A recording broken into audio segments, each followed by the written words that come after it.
ಗೆಳೆಯರೇ ನಮಸ್ಕಾರ, ಹೇಗಿದ್ದೀರಿ ಎಲ್ಲರೂ? ಗೆಳೆಯರೇ, ಇಸ್ರೇಲ್ ಇರಾನ್ ಮೇಲೆ ದಾಳಿಯನ್ನು ಮಾಡಿತ್ತು. ಅದಕ್ಕೆ ಆಪರೇಷನ್ ರೈಸಿಂಗ್ ಲಯನ್ ಅನ್ನೋ ಹೆಸರನ್ನು ಇಟ್ಕೊಂಡಿತ್ತು. ಇರಾನ್ ರಾಜಧಾನಿ ತೆಹರಾನ್ ಸೇರಿ ಒಟ್ಟು 6 ಕಡೆ ಇದ್ದ ನ್ಯೂಕ್ಲಿಯರ್ ಸಂಗ್ರಹಗಳನ್ನು ಭಸ್ಮ ಮಾಡಿತ್ತು. ನಂತರ ಇರಾನ್ ಕೂಡ ಅದಕ್ಕೆ ಪ್ರತಿದಾಳಿಯನ್ನು ಮಾಡುತ್ತೆ. ಇರಾನ್ ಮಾಡಿದ ದಾಳಿಗೆ ಒಟ್ಟು 15 ಜನರನ್ನ ಇಸ್ರೇಲ್ ಕಳ್ಕೊಂಡಿದೆ. 114 ಮಂದಿಗೆ ಗಾಯಗಳಾಗಿವೆ. ನಂತರ ಮತ್ತೆ 24 ಗಂಟೆಯಲ್ಲೇ ಇಸ್ರೇಲ್ ಮತ್ತೊಮ್ಮೆ ದಾಳಿಯನ್ನು ಮಾಡುತ್ತೆ. ಅದರಲ್ಲಿ ಇರಾನಿನ ಒಂದಷ್ಟು ಜನರು ಸಾವಿಗೀಡಾಗ್ತಾರೆ. ಆದರೆ ಅಯತುಲ್ಲಾ ಖಮೇನಿ ಮಾತ್ರ ನಾವು ಇಸ್ರೇಲನ್ನು ಸುಮ್ಮನೆ ಬಿಡಲ್ಲ ಅನ್ನೋದನ್ನು ಹೇಳ್ತಾನೆ ಇದ್ದಾನೆ. ಇಲ್ಲಿ ಪಶ್ಚಿಮದ ದೇಶಗಳು ಯುದ್ಧಕ್ಕೆ ಇಳಿಯೋ ಸೂಚನೆಗಳು ಕಾಣಿಸ್ತಾ ಇವೆ. ಬ್ರಿಟನ್ ತನ್ನ ವಿಮಾನಗಳನ್ನು ಈಗಾಗಲೇ ಇರಾನ್ ಸುತ್ತಲೂ ನಿಯೋಜನೆಯನ್ನ ಮಾಡಿದೆ. ಅಮೆರಿಕದ ಟ್ರಂಪ್ ಇಸ್ರೇಲ್ ಮೇಲೆ ಮತ್ತೆ ದಾಳಿಯನ್ನ ಮಾಡಿದ್ರೆ ಭೂಪಟ್ಟದಿಂದಲೇ ಅಳಿಸಿ ಹಾಕ್ತೀವಿ ಅನ್ನೋ ಎಚ್ಚರಿಕೆಯನ್ನ ಇರಾನ್ಗೆ ಕೊಡ್ತಾ ಇದ್ದಾರೆ. ಮತ್ತೊಂದು ಕಡೆ ವಿಶ್ವದ ಸೂಪರ್ ಪವರ್ ನೇಷನ್ ಅಮೆರಿಕ ಮಿಲಿಟರಿಗೆ ತೀವ್ರವಾದ ಮುಜುಗರ ಆಗ್ತಾ ಇದೆ. ಇನ್ನು ಅಮೆರಿಕ ಅಧ್ಯಕ್ಷ ಟ್ರಂಪ್, ನಾನು ಭಾರತ ಮತ್ತೆ ಪಾಕಿಸ್ತಾನದ ಯುದ್ಧವನ್ನು ನಿಲ್ಲಿಸಿದ ರೀತಿಯಲ್ಲೇ ಈ ಯುದ್ಧವನ್ನು ನಿಲ್ಲಿಸಿ ಬಿಡ್ತೀನಿ, ಕ್ರೆಡಿಟ್ ಮಾತ್ರ ನನಗೆ ಯಾರು ಕೊಡಬೇಡಿ, ನಾನು ಅದನ್ನು ತಗೊಳ್ಳೋದು ಇಲ್ಲ ಅನ್ನೋದನ್ನು ಹೇಳ್ತಾ ಇದ್ದಾರೆ. ಇನ್ನು ನೆತನ್ಯಾಹು ಮಾತ್ರ ಈ ಯುದ್ಧವನ್ನು ನಿಲ್ಲಿಸೋಕೆ ಭಾರತವನ್ನು ಬಿಟ್ಟರೆ ಬೇರೆ ಯಾವುದೇ ದೇಶಗಳಿಗೆ ಸಾಧ್ಯ ಇಲ್ಲ ಅನ್ನೋದನ್ನು ಹೇಳ್ತಾ ಇದ್ದಾರೆ. ಹಾಗಾದರೆ ಟ್ರಂಪ್ ಮಾಡ್ತೀನಿ ಅಂತಿರೋದೇನೋ ಇರಾನ್ ಮುಂದೇನು ಮಾಡೋ ಯೋಚನೆಯನ್ನು ಮಾಡುತ್ತೆ. ಅಮೆರಿಕ ಮಿಲಿಟರಿಗೆ ಮುಜುಗರ ಆಗ್ತಾ ಇರೋದ್ಯಾಕೆ? ಅಮೆರಿಕದ ವಾರ್ನಿಂಗ್ಗೆ ಇರಾನ್ ಹೇಳಿದ್ದೇನೋ? ಅಲ್ಲಿ ಯುದ್ಧ ಆಗ್ತಿದ್ರೆ ನಮ್ಮ ದೇಶದಲ್ಲಿ ಕಾಂಗ್ರೆಸ್ ನಾಯಕರು ನಮ್ಮದೆಲ್ಲಿಡ್ಲಿ ಅಂತ ಏನನ್ನ ಮಾತಾಡ್ತಾ ಇದ್ದಾರೆ? ಎಲ್ಲವನ್ನ ಈ ವಿಡಿಯೋದಲ್ಲಿ ನೋಡ್ಕೊಂಡು ಬರೋಣ ಬನ್ನಿ. ಗೆಳೆಯರೆ, ಇಸ್ರೇಲ್ ಇರಾನ್ ಮೇಲೆ ದಾಳಿಯನ್ನು ನಡೆಸುತ್ತೆ. ಅದರಲ್ಲಿ ಅವರು ಟಾರ್ಗೆಟ್ ಮಾಡಿದ್ದು ಅಣ್ವಸ್ತ್ರ ತಯಾರು ಮಾಡೋಕೆ ಯುರೇನಿಯಂ ಸಂಗ್ರಹ ಮಾಡಿದ್ದ ಕೇಂದ್ರಗಳ ಮೇಲೆ. ಯಾಕಂದರೆ ಇಲ್ಲಿ ಇರಾನ್ ಅನ್ನೋದು ಶಿಯಾ ಮುಸ್ಲಿಂ ರಾಷ್ಟ್ರ. ಅವರು ಕಟ್ಟರ್ ಇಸ್ಲಾಮನ್ನು ಫಾಲೋ ಮಾಡಬೇಕು ಅನ್ನೋದು ಈಗ ಅಲ್ಲಿರೋ ಸುಪ್ರೀಂ ಲೀಡರ್ ಅಲಿ ಖಮೇನಿಯ ಹೆಬ್ಬಯಕೆ. ಹಾಗಾಗಿ ಅಲ್ಲಿನ ನಾಗರಿಕರ ಮೇಲೆ ಒಂದಷ್ಟು ಕಟ್ಟರ್ ಇಸ್ಲಾಂ ಹೇರಿದ್ದನ್ನು ನಾವೆಲ್ಲರೂ ನೋಡಿದ್ದೀವಿ. ಅದರ ವಿರುದ್ಧ ಪ್ರತಿಭಟನೆಗಳನ್ನು ಕೂಡ ಮಾಡಿದ್ರು. ಬಹಳಷ್ಟು ಇರಾನ್ ನಾಗರಿಕರಿಗೆ ಈ ಖಮೇನಿಯನ್ನು ಕಂಡ್ರೆ ಆಗಲ್ಲ ಅನ್ನೋದು ಇಡೀ ಜಗತ್ತಿಗೆ ಗೊತ್ತಿರೋ ಕಟು ಸತ್ಯ. ಆದರೂ ಸರ್ವಾಧಿಕಾರಿ ಖಮೇನಿ ಮಾತ್ರ ಕಟ್ಟಾರ್ ಇಸ್ಲಾಂ ದೇಶವನ್ನಾಗಿ ಮಾಡೋಕೆ ಹೋಗ್ತಾ ಇದ್ದಾನೆ. ಅದು ಅಲ್ಲಿನ ನಾಗರಿಕರ ಆಕ್ರೋಶಕ್ಕೆ ಕಾರಣ ಆಗಿದೆ. ಜೊತೆಗೆ ಇರಾನ್ ಅನ್ನೋ ದೇಶ ಇಡೀ ಮಧ್ಯಪ್ರಾಚ್ಯಕ್ಕೆ ದೊಡ್ಡದಾದ ಬೆದರಿಕೆ ಅಂದುಕೊಳ್ಳುತ್ತವೆ. ಇಂಥದ್ರಲ್ಲಿ ಅಣ್ವಸ್ತ್ರವನ್ನ ಏನಾದರೂ ಹೊಂದಿದ್ದೆ ಆದರೆ ಮಧ್ಯಪ್ರಾಚ್ಯದ ದೇಶಗಳೆಲ್ಲ ಏನಾಗಬೇಕಾಗುತ್ತೋ ಅನ್ನೋ ಭಯ ಕೂಡ ಕಾಡ್ತಾನೆ ಇದೆ. ಜೊತೆಗೆ ಈ ಮಧ್ಯಪ್ರಾಚ್ಯದ ರಾಷ್ಟ್ರಗಳಿಗೂ ಇರಾನ್ ಅಣ್ವಸ್ತ್ರ ರಾಷ್ಟ್ರ ಆಗಿರೋದು ಬೇಕಾಗಿಲ್ಲ. ಇಸ್ರೇಲ್ಗೂ ಇರಾನ್ ಅಣ್ವಸ್ತ್ರ ದೇಶ ಆದರೆ ನನ್ನನ್ನು ಉಳಿಯೋಕೆ ಬಿಡಲ್ಲ ಅನ್ನೋದು ಗೊತ್ತೇ ಇದೆ. ಹಾಗಾಗಿ ಅಣ್ವಸ್ತ್ರ ಹೊಂದೋದನ್ನು ಇಸ್ರೇಲ್ ಆಗಲಿ ಪಾಶ್ಚಿಮಾತ್ಯ ರಾಷ್ಟ್ರಗಳಾಗಲಿ ಇಷ್ಟಪಡಲ್ಲ. ಇನ್ನು ಆಪರೇಷನ್ ಸಿಂಧೂರ್ನಲ್ಲಿ ಭಾರತ ಪಾಕಿಸ್ತಾನದ ಮೇಲೆ ದಾಳಿಯನ್ನು ಮಾಡಿ ವಾಯು ನೆಲೆಗಳನ್ನು ಧ್ವಂಸ ಮಾಡಿದ್ದಾಗ, ಯುದ್ಧ ವಿಮಾನಗಳನ್ನು ಹೊಡೆದು ಉರುಳಿಸಿದ್ದಾಗ ಅಯ್ಯೋ ಭಾರತ ಸಾಕ್ಷಿಗಿಲ್ಲದೆ ಎಲ್ಲವನ್ನ ಹೇಳ್ತಾ ಇದೆ, ಇಲ್ಲಿ ಪಾಕಿಸ್ತಾನವೇ ಭಾರತದ ವಿಮಾನಗಳನ್ನೇ ಹೊಡೆದು ಉರುಳಿಸ್ಬಿಟ್ಟಿದೆ ಅನ್ನೋದನ್ನೇ ಸಾಕ್ಷಿಗಳೇ ಇಲ್ಲದೆ ಹೇಳ್ತಾ ಇದ್ದ ಪಾಶ್ಚಿಮಾತ್ಯ ಮಾಧ್ಯಮಗಳು ಇಲ್ಲೂ ಕೂಡ ಇರಾನ್ F-35 ಯುದ್ಧ ವಿಮಾನವನ್ನು ಹೊಡೆದು ಹಾಕಿದ್ದೀವಿ ಅನ್ನೋದನ್ನ ಹೇಳಿದ್ರೆ ಅಯ್ಯೋ ಅದಕ್ಕೆಲ್ಲ ಸಾಕ್ಷಿನೇ ಇಲ್ಲ ಇವ್ರ ಹತ್ರ, ಅಂಥದ್ದೇನೂ ಆಗಿಲ್ಲ ಅನ್ನೋದನ್ನ ಈಗ ಮತ್ತದೆ ಪಾಶ್ಚಿಮಾತ್ಯ ಮಾಧ್ಯಮಗಳು ಹೇಳ್ತಾ ಇವೆ. ಇದೇ ಮಾಧ್ಯಮಗಳು ತಾನೇ ಪಾಕಿಸ್ತಾನ ಹೇಳಿದ್ದನ್ನ ಭಾರತದ ವಿರುದ್ಧ ಹೇಳಿದ್ದು.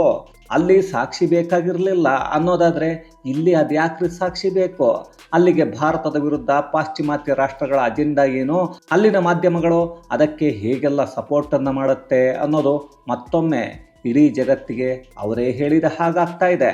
ಅದೇನೇ ಆದರೂ ಇಡೀ ಭಾರತದ ತಾಕತ್ತು ಏನು ಅನ್ನೋದು ಇಡೀ ಜಗತ್ತು ನೋಡಿದೆ. ಆಗ ಇಡೀ ವಿಶ್ವದಲ್ಲಿ ಭಾರತದ ಆಯುಧಗಳ ತಾಕತ್ತು ಏನು ಅನ್ನೋದನ್ನು ನೋಡಿದ್ವು. ಹಾಗಾಗಿ ಭಾರತದ ಬ್ರಹ್ಮೋಸ್, ಆಕಾಶ್ ಇವುಗಳನ್ನು ಖರೀದಿ ಮಾಡೋಕೆ ಬಹಳಷ್ಟು ರಾಷ್ಟ್ರಗಳು ಮುಗಿಬಿದ್ವು. ಒಂದಷ್ಟು ರಾಷ್ಟ್ರಗಳ ಜೊತೆ ಒಪ್ಪಂದಗಳು ಆಗೋಗಿವೆ. ಇವುಗಳ ತಾಕತ್ತನ್ನು ಇಡೀ ಜಗತ್ತು ನೋಡೋ ಹಾಗೆ ಮಾಡಿದ್ದು ಭಾರತದ ಮಿಲಿಟರಿ ಮತ್ತು ಭಾರತದ ಕೆಲ ಮಾಧ್ಯಮಗಳು. ಈಗ ಅದನ್ನೇ ಇರಾನ್ ಕೂಡ ಮಾಡೋಕೆ ಹೊರಟಿದೆ. ಅದರಲ್ಲೂ ಮೀಡಿಯಂ ರೇಂಜ್ ಬ್ಯಾಲಿಸ್ಟಿಕ್ ಮಿಸೈಲ್ ಗದ್ದರ್ ಮತ್ತು ಫತೇಗಳನ್ನು ಇಸ್ರೇಲ್ ದಾಳಿಗೆ ಬಳಕೆಯನ್ನ ಮಾಡಿದ್ರು. ಅವುಗಳು ಸರಿಯಾದ ರೀತಿಯಲ್ಲಿ ದಾಳಿಯನ್ನ ಮಾಡಿವೆ.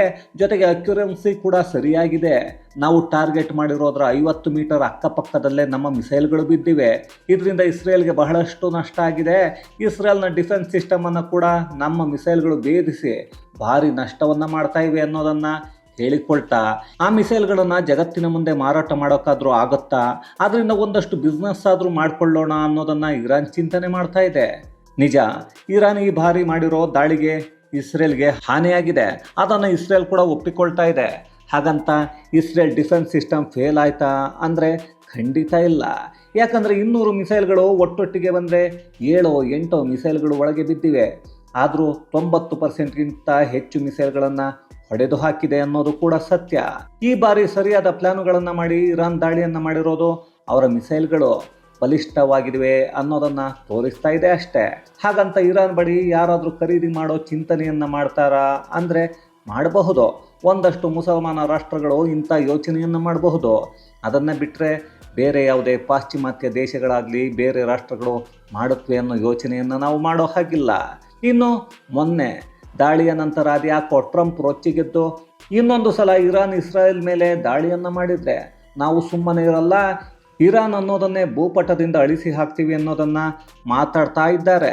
ಆದರೆ ಈ ಟ್ರಂಪ್ ಅನ್ನೋ ಮನುಷ್ಯ ಹೇಳಿದ್ದಕ್ಕೆ ಇರಾನ್ ಅಮೆರಿಕ ಹೇಳಿದ್ದನ್ನು ನಾವು ಯಾವುದೇ ಕಾರಣಕ್ಕೂ ಕೇಳಲ್ಲ ಅಂತಿದೆ. ಜೊತೆಗೆ ಈ ಟ್ರಂಪ್ ಅಣ್ಣ ನಾನು ಯುದ್ಧವನ್ನು ಭಾರತ ಮತ್ತು ಪಾಕಿಸ್ತಾನದ ಯುದ್ಧವನ್ನು ನಿಲ್ಲಿಸಿದ ಹಾಗೆ ನಿಲ್ಲಿಸೇ ಬಿಡ್ತೀನಿ, ನೋಡ್ತಾ ಇರಿ ಅನ್ನೋದನ್ನು ಹೇಳ್ತಾ ಇದ್ದಾರೆ. ಆದರೆ ಇಲ್ಲಿ ನನಗೆ ಕ್ರೆಡಿಟನ್ನು ಮಾತ್ರ ಯಾರೂ ಕೊಡಬೇಡಿ, ನನಗೆ ಕ್ರೆಡಿಟ್ ಬೇಕಾಗಿಲ್ಲ ಅಂತ ಹೇಳ್ತಿದ್ದಾರೆ. ಅದ್ಯಾಕೆ ಅನ್ನೋದು ಗೊತ್ತಿಲ್ಲ. ಬರೀ ಬಿಲ್ಡಪ್ಪನ್ನೇ ತಗೊಳ್ಳೋ ಈ ಟ್ರಂಪ್ ಅಣ್ಣ ಇಲ್ಲಿ ನೋಡಿದರೆ ನನಗೆ ಕ್ರೆಡಿಟೇ ಬೇಡ ಅಂತಿದ್ದಾರೆ. ಆದರೆ ಮೊದಲು ಈ ಟ್ರಂಪ್ ಮಾತನ್ನು ಇಸ್ರೇಲ್ ಕೇಳುತ್ತಾ ಅಂದರೆ ಖಂಡಿತ ಇಲ್ಲ. ಯಾಕಂದರೆ ಇಸ್ರೇಲ್ ಪ್ರಧಾನಿ ನೆತನ್ಯಾಹು ಹೇಳಿರೋದು ಈ ಯುದ್ಧವನ್ನು ಯಾರಾದರೂ ನಿಲ್ಲಿಸಬಹುದು ಅನ್ನೋದಾದರೆ ಅದು ಭಾರತದ ಪ್ರಧಾನಿ ನರೇಂದ್ರ ಮೋದಿ ಮಾತ್ರ.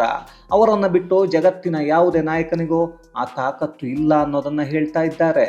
ಇಂಥದ್ರಲ್ಲಿ ಡೊನಾಲ್ಡ್ ಟ್ರಂಪು ಯುದ್ಧವನ್ನು ನಿಲ್ಲಿಸ್ತೀನಿ ಅಂತಿದ್ರೆ ಕೆಲ ಮಾಧ್ಯಮಗಳು ಅಯ್ಯೋ ಟ್ರಂಪು ನಿಮ್ಮ F-35 ಯುದ್ಧ ವಿಮಾನವನ್ನು ಹೊಡೆದು ಹಾಕಿದ್ದಾರಂತೆ, ಅದನ್ನು ಮೊದಲು ನೋಡಪ್ಪ ಅಂತ ಹೇಳ್ತಾ ಇವೆ. ಆದರೆ ಇಸ್ರೇಲ್ ಹೇಳ್ತಾ ಇರೋದು ಯಾವುದೇ F-35 ಇರಾನ್ ಹೊಡೆದು ಹಾಕಿಲ್ಲ ಅಂತ. ಅದೇನೇ ಹೇಳಿದ್ರು ಇದೊಂಥರ ಅಮೆರಿಕ ಮಿಲಿಟರಿಗೆ ಮುಖಭಂಗ ಮಾಡಿದ ಹಾಗೆ.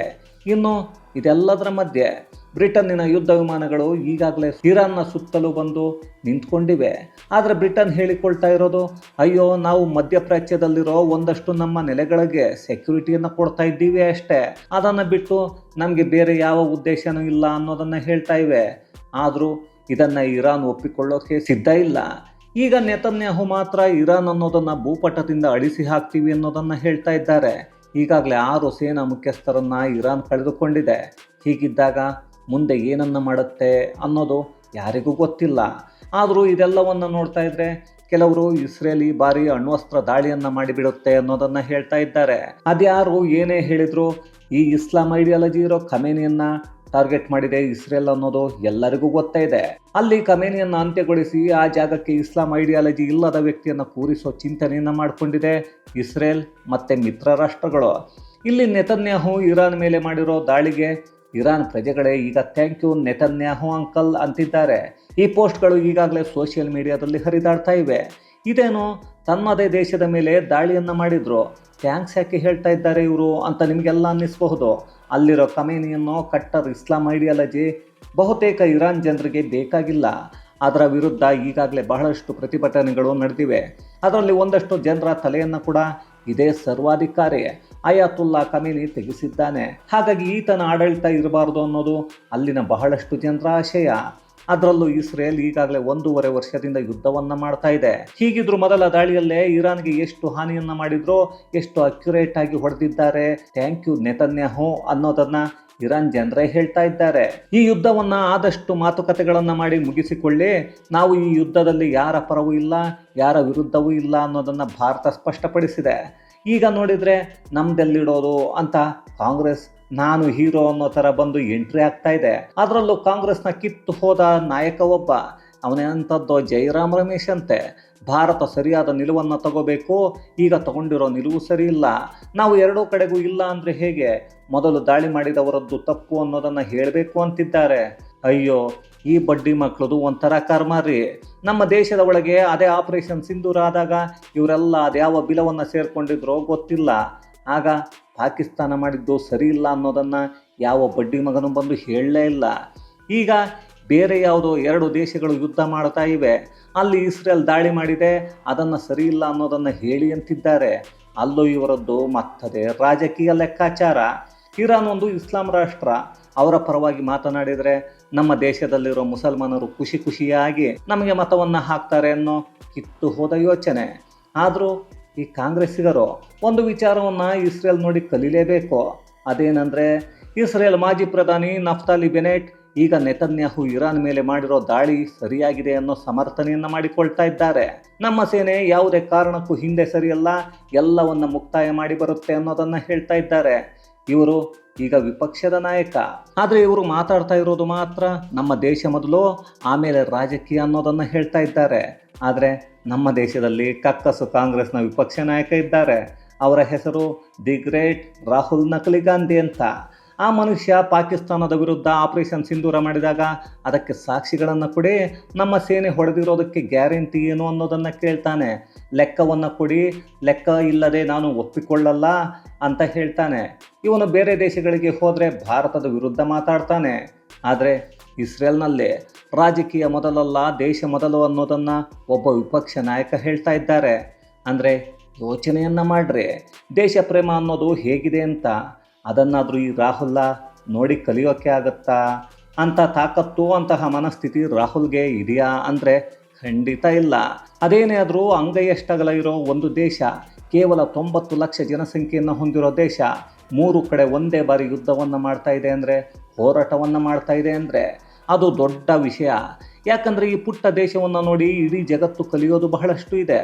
ಆದರೂ ಈ ಯುದ್ಧ ಅನ್ನೋದು ಅದೆಲ್ಲಿಗೆ ಹೋಗುತ್ತೆ ಅನ್ನೋದನ್ನು ಯಾರು ಹೇಳೋಕ್ಕೆ ಸಾಧ್ಯ ಇಲ್ಲ. ಆದರೂ ಇರಾನ್ ಯಾಕೋ ಈಗಾಗಲೇ ಮೆತ್ತಗಾಗಿದೆ ಅನ್ನೋ ರೀತಿ ಕಾಣಿಸ್ತಾ ಇದೆ. ಯಾಕಂದರೆ ನಮಗೆ ಯುದ್ಧ ಮಾಡೋ ಯಾವುದೇ ಆಸೆ ಇಲ್ಲ, ನಮಗೆ ಯುದ್ಧ ಬೇಕಾಗಿಲ್ಲ, ಕೇವಲ ಇಸ್ರೇಲ್ ಮಾಡಿದ್ದ ದಾಳಿಗೆ ತಿರುಗೇಟನ್ನು ಮಾತ್ರ ಕೊಟ್ಟಿದ್ದೀವಿ ಅಷ್ಟೇ. ಆದರೆ ಯುದ್ಧವನ್ನು ನಾವು ಮುಂದುವರಿಸೋ ಯೋಚನೆ ನಮಗಿಲ್ಲ ಅನ್ನೋ ಹೊಸ ರಾಗವನ್ನು ಈಗಾಗಲೇ ಇರಾನ್ ಶುರು ಮಾಡಿದೆ. ಇದನ್ನೆಲ್ಲ ನೋಡ್ತಾ ಇದ್ದರೆ ಇಸ್ರೇಲ್ ಮಾಡಿರೋ ದಾಳಿ ಅವರಿಗೆ ಬಹಳಷ್ಟು ಪೆಟ್ಟನ್ನು ಕೊಟ್ಟಿದೆ ಅನ್ನೋ ರೀತಿ ಕಾಣಿಸ್ತಾ ಇದೆ. ಆದರೆ ಇರಾನ್ ಮಾಡಿರೋ ದಾಳಿಗೆ ಇಸ್ರೇಲ್ ಸುಮ್ಮನೆ ಇರುತ್ತಾ ಗೊತ್ತಿಲ್ಲ. ಇದೆಲ್ಲವನ್ನು ಕಾದು ನೋಡಬೇಕಾಗತ್ತೆ. ಇದು ಗೆಳೆಯರೆ, ಇಸ್ರೇಲ್ ಮತ್ತು ಇರಾನ್ ಯುದ್ಧಕ್ಕೆ ಸಂಬಂಧಪಟ್ಟ ಒಂದಷ್ಟು ಮಾಹಿತಿ ಮತ್ತಷ್ಟು ವಿಶೇಷತೆಗಳೊಂದಿಗೆ ಮುಂದಿನ ವಿಡಿಯೋದಲ್ಲಿ ಭೇಟಿಯಾಗೋಣ. ಅಲ್ಲಿಯವರೆಗೂ ಕನ್ನಡವೇ ಸತ್ಯ, ಕನ್ನಡವೇ ನಿತ್ಯ.